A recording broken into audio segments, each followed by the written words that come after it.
ಕರ್ನಾಟಕದ ಕರಾವಳಿಯ 3 ಜಿಲ್ಲೆಗಳಲ್ಲಿ ಭಾರೀ ಮಳೆ ಉಂಟಾಗಿ ನೂರಾರು ಮರಗಳು ಧರೆಗುರುಳಿದ್ದು ಹಲವು ವಿದ್ಯುತ್ ಕಂಬಗಳು ತುಂಡಾಗಿ ಬಿದ್ದಿವೆ. ವ್ಯಾಪಕ ಹಾನಿ ಸಂಭವಿಸಿದೆ.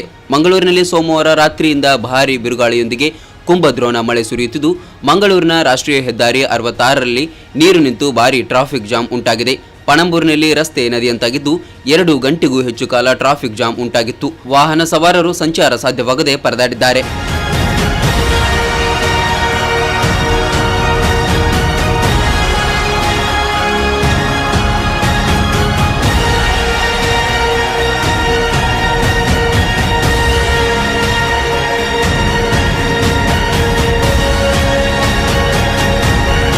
ಪಡಿಲು ಬಿಸಿ ರೋಡ್ ಹೆದ್ದಾರಿಯು ಬ್ಲಾಕ್ ಆಗಿ ವಾಹನ ಸವಾರರು ಪರದಾಡುವಂತಾಯಿತು.